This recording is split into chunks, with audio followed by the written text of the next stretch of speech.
2024-жылдын 19-сентябрга караган түнү Ош Өзгөн унаа жолунда Lexus жана Matiz үлгүсүндөгү автоунаалардын катышуусунда жол кырсыгы катталган. Анда 21 жаштагы Өзгөн районунун тургуну ооруканага жеткирилип, 7 күндөн кийин эсине келе албай каза болгон.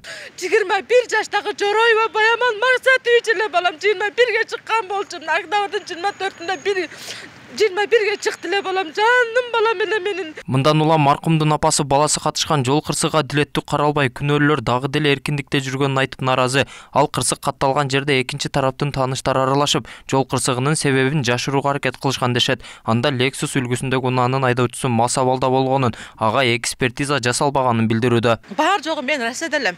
Анан мен үкөлөрүм келип, бөлөлөрүм, жакындарым келип, бала мен алек болуп скорый чакырышыптыр. Аяктан гай 5 мүнөткө калбай келиптир. Гай келгенден кийин балам скорый менен алып кетишиптир.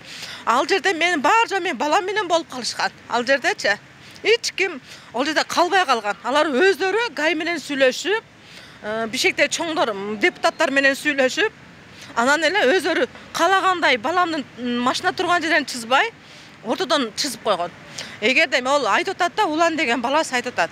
Эгерде Matiz чыгып туруп Lexus'ты аңтарып койгондо, Lexus'тун аңтарган жери жок болуп атпайбы? Эч жерде жок болуп атат азырчы. Кырсык катталган күнү маркум бирге тоо ойногон дос балдары менен уруша кетет. Ага ызаланып, Matiz үлгүсүндөгү унаасын Айтбай Ахматов көчөсүнөн негизги жолго катуу ылдамдыкта айдап чыгат. Натыйжада Өзгөн тарапты көздөй бараткан Lexus 470 унаасы коюп кетет. Бул боюнча ыкчам тергөө иштери башталып, атайын экспертиза дайындалган. Ахматов көчөсүнөн, Айтбай Ахматов көчөсүнөн чоң жолго чыкканда Matiz автоунаасы катуу ылдамдыкта келип туруп, чоң жолго чыккан учурда 4-7 Lexus автоунаасы койдуруп кеткен.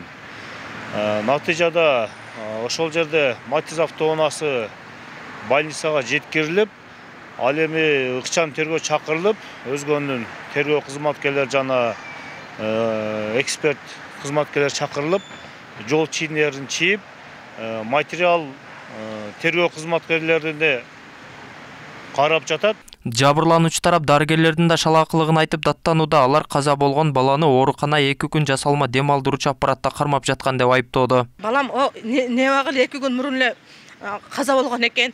Балам каза болгондо бул деген Айбек деген ошолордун акчасын алып туруп, баламды искусственный аппараттар менен 2 күн кармашкан. Ошондо эртелеп бизге берсе дагы балам искусственный өзү кыйналып каза болгон балам.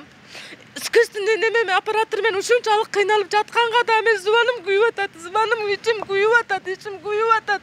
Эмне үчүн ушундай кылышты булар? Маркум кырсык болгон күнү ооруканага өзүн жоготкон оор абалда келген дарыгерлер балага биринчи тез жардам көрсөтүлбөй калганын айтышууда. Баш мээси жана өпкөсү катуу жабыркаганын аныкташкан. Оорукана кызматкерлери маркумдун апасы тарабынан айтылган дооматтарды четке какты. Анткени жүрөгүп согуп турган баланы жасалма дем алдыруудан чыгарып коюу мүмкүн эместигин билдирди. Жоқ, бұл андай болушу мүмкін емес та. Андай болушу мүмкін емес. Анткени бұл жерде искусственный кармаганга мындай болушу мүмкүн емес. Ал искусственный дыханияда жаткан, өз дем ала албайт, аппарат менен дем алып жаткан болгон. Бирок жүрөктөрүнүн согушу бардыгы ошо дарынын күчү менен кармалып турган. 25-inde ошо күнү биз биологический смерть деп констатировать эткенбиз. Андай 2 күндүк андай болбойт, андай бизде ушундай травмалар келсе же башка мындай болсо 40-50 мүнөттүк реанимационный помощь көрсөтүлөт дагы, анан моргко жөнөтүлөт да. Учурда кылмыш иши тергөөдө турат. Сотко өтө элек белгилей кетсек, жыл башынан бери өлкө боюнча 4000ге жакын жол кырсыгы катталган. Анда 5000ге жакын адам жол кырсыгынан жабыркаса, анын ичинен 300ге жакыны каза болгон. Бул 2023-жылга салыштырмалуу 4,1%га көбөйгөн. Ал эми балдар катышкан жол кырсыгы 5%га кыскарган. Анда 900 ар кандай жаракат алып, 36сы көз жумган. Толбай Бурканбеков, Адилбек Абдакимов, Ош ТВ.